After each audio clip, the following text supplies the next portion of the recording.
What is good, internet? It is Spirit of Paradox here, and welcome back to another video. Today we'll be covering The Ultimate, issue number 10. And I've got to say, I really do not like this issue. When it comes down to what's in it, I don't like the reveals in this issue. I don't like the constant mantle swaps that we've been seeing in the Ultimate Universe. There's more of that.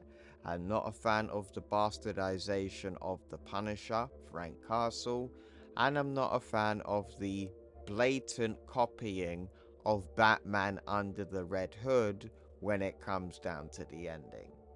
But we'll get to all of that very briefly.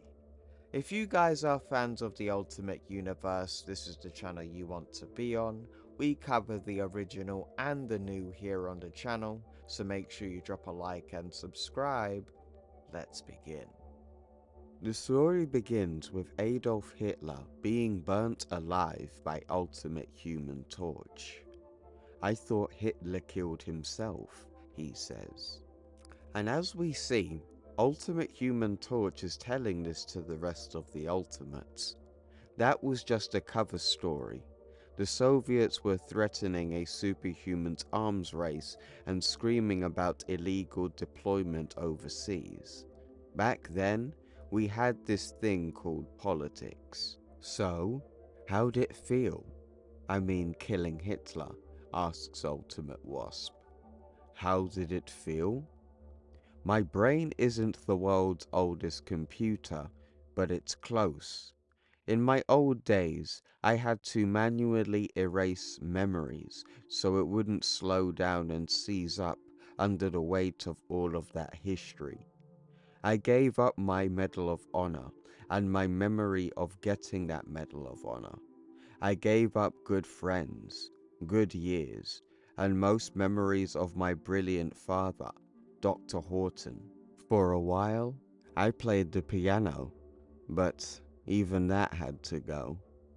But that memory I keep in full color and high definition. I go back to it again and again. It keeps me warm, as we see Ultimate Human Torch smile about the memory of killing Hitler. Alright, that's enough reminiscing about the good old days of killing Nazis, says Captain America. In the next page, we see that the Ultimates were surveilling a heavily defended fortress, and it says, "Accessing AltNet, identifying Castletown, militarized civilian stronghold of sensationalist group self-identified as the Red Skulls, one of 23 such militia towns across the North American Union. The Red Skulls, neo-Nazi movement inspired by the Nazi super soldier Johann Schmidt. The Red Skull that appropriated the tactics and the iconography of the 1970s New York City police officer turned vigilante Frank Castle, the Punisher, Summer of Frank. The Red Skulls are described as a hate group by the Southern Poverty Law Center. Precise ideology is inconsistent and contradictory. The group is identity-driven, ostensibly anti-establishment, but mostly focuses on terrorizing the weak and the vulnerable. Castletown is the permanent home to approximately 1,500 men, women, and children, as well as the current Grand Skull, the leader of the National Red Skull movement. Wow, the internet is really amazing, says Ultimate Human Torch. It has its downsides, says racist Hawkeye. What's going on here, says Tony. Tony, you're supposed to be in surgery. I am. Without anesthesia? It's fine. The Immortus engine is keeping me stable. And the thing is, Tony's going through surgery and dealing with the pain and is still willing to help the Ultimates. You should be resting. It's not too bad, as long as I have something to focus on. So, what are you doing out there, Steve? I don't have time to get you up to speed. You can follow along with the live feeds if you want, but I'm in command here. Ultimate Human Torch updates Tony and says, accessing 250305-842. Jim Hammond, real-time mission report tone, analytical and direct. Ruled out frontal assault for the same reason Stain and Stark never stormed the castles. For the same reason the council won't touch them. They brought their kids. The Ultimates are not baby killers. Whatever they say about us on the news, we can't take that risk. So this is a stealth mission. And while Ultimate Human Torch is narrating this, we see the Ultimates are making their way into this fortress, killing any bad guys they see on guard. And this kind of bothers me, because we did hear Ultimate Human Torch explain that there are kids in this facility. How do we know that these people who are on guard in this militia aren't just teenagers holding guns, and we just see the Ultimates just dispatch them like they're nothing without knowing who they are? Just some food for thought there. And he continues, Giant Man and Wasp are perfect for this sort of operation, on paper. Pym particles give them both the ability to shrink as well as grow. Wasp is a natural, smart but not neurotic, confident but not cocky. It's like she's been doing this for years. But her partner, Giant Man, is another story. He's got a big heart, but it's just not for this kind of work. Hank is always second guessing himself, hesitating when he shouldn't. It will get him killed one day, probably soon. Racist Hawkeye never hesitates. The trick is making sure that they're pointed in the right direction. Their quiver fabricates noise-cancelling knockout arrows. The men don't even hear the whisper as they fall. And Tony responds, the Red Skulls have nothing to do with the Council or the Maker. They're not a priority. I received information that connects this organization to the Hand, and Nazis are always a priority, says Ultimate Captain America. It's all one fight, Tony, says Racist Hawkeye. It's actually thousands of them, Charlie. And we see that Ultimate Tony is watching all the events around the Ultimate Universe simultaneously. He's seeing the Ultimates, he's seeing Spider-Man, he's even seeing Peach Momoko's fake Ultimate X-Men, and Black Panther. And the thing is, Human Torch is still narrating, still giving his thoughts on the whole situation. Steve doesn't argue. He never argues. Whatever possible, Captain America lets his actions answer for him. I stick to a smolder, spewing submersive smoke as we approach our target. Of course it's a priority, Tony. If you'd seen what we had seen, you'd know it was a priority. As we see the Ultimates finally make their way to the place that they were trying to get to. Answer me, Cap, shouts Tony, but he doesn't argue back with him and just lets him know. Get some rest, Tony. Castle Alpha 1 is up ahead, says Torch. Good. Lay it on thick, Jim. Not gonna lie, that is pretty gay to say. But even so, seeing is no longer believing. Reality is so easily doctored now. Nothing is what it seems. Everything can mean anything. The truth must be verified by hand. So, here we are, fighting Nazis with laser guns. It strikes my upgraded sense of humor as funny, but I don't laugh. Some things can never change. And while Human Torch is narrating, we see an image of the past where Ultimate Captain America, Human Torch, Bucky, and Namor fought together. The Ultimates make their way inside of the building to discover that Ultimate Namor, which looks like a generic 616 Namor, nothing new, no crazy new design, just lazy, plain Namor. But anyway, they find his body strung up on the wall, and this makes Captain America angry. But somebody was waiting for them. The gang's all here. It's an invaders reunion. And here we see another fucking Mantel swap and a rip-off of DC's Red Hood. Here we see the Grand Skull. And he says, but we're well prepared for invaders, as he has all of his guards with his guns. Accessing the Altnet, Grand Skull. At least 5 different men have held the position of Grand Skull. 4 died violently. The civilian identity of the current Grand Skull is unknown to the public, and perhaps the larger organization itself. It's him! It's really...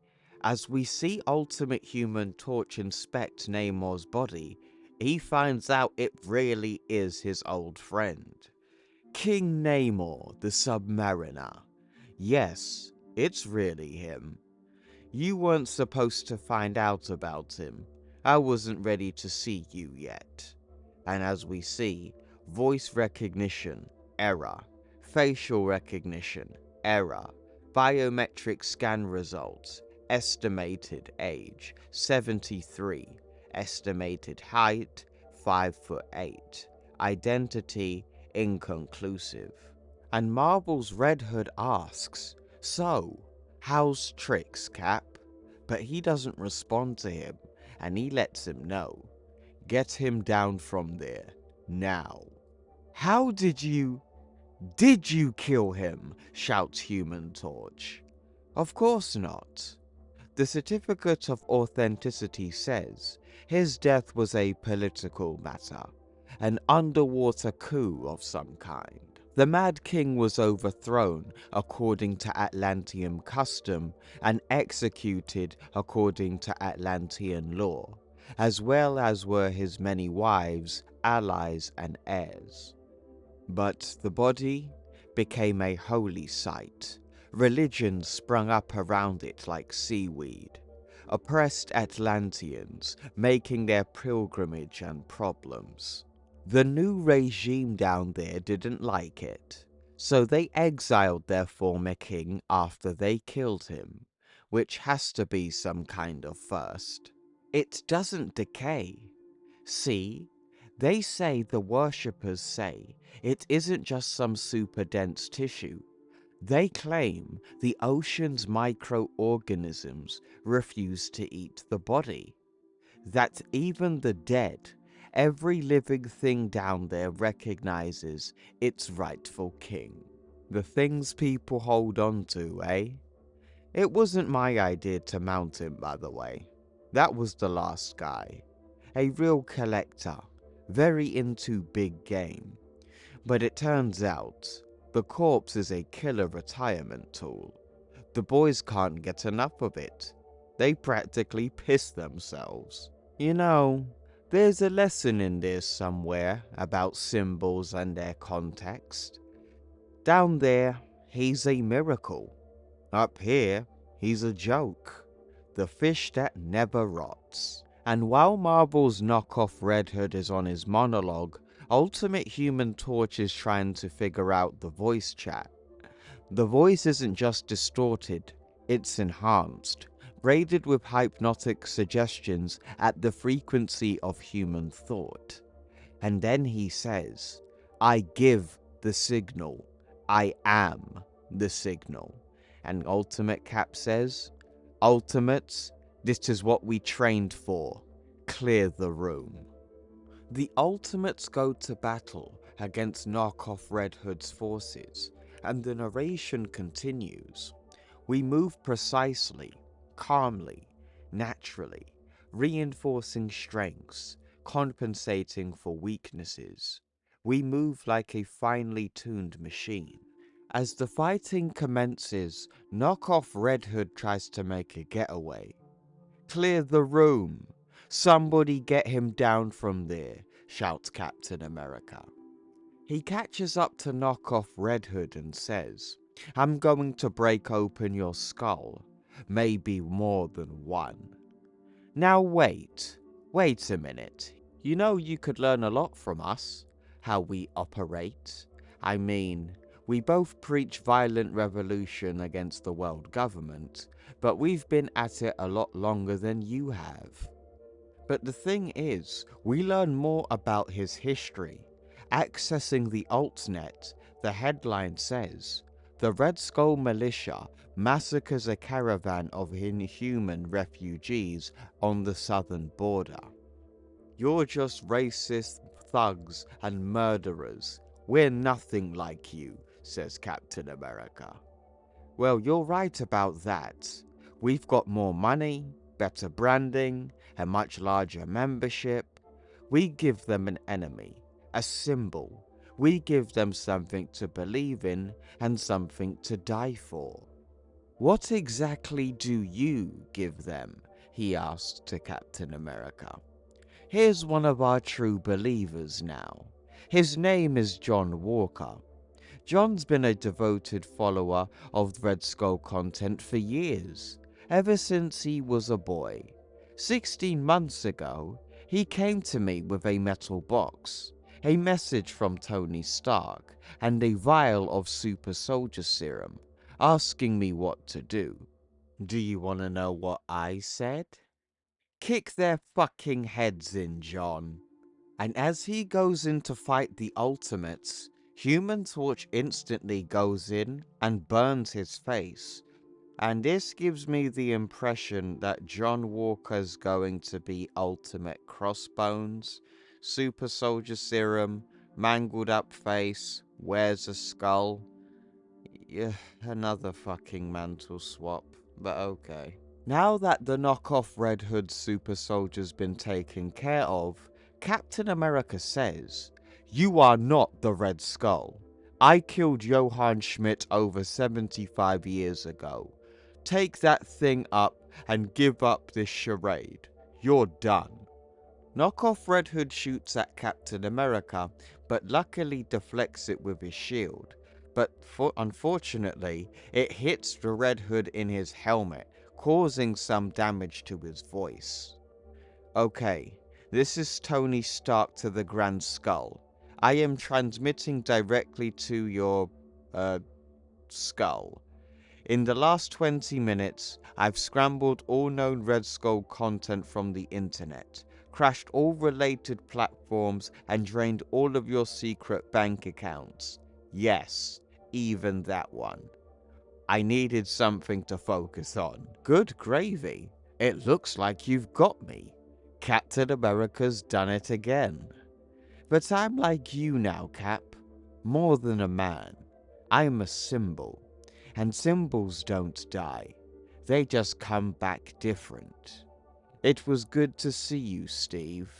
As we see that the Red Skull begins to teleport away, but his final words to Captain America have him shocked to some degree. After the Ultimates defeat Red Hood's forces, they set up a funeral for Namor. An Ultimate Human Torch says, The funeral was small for a king. Of those present, only Steve and I had really known him.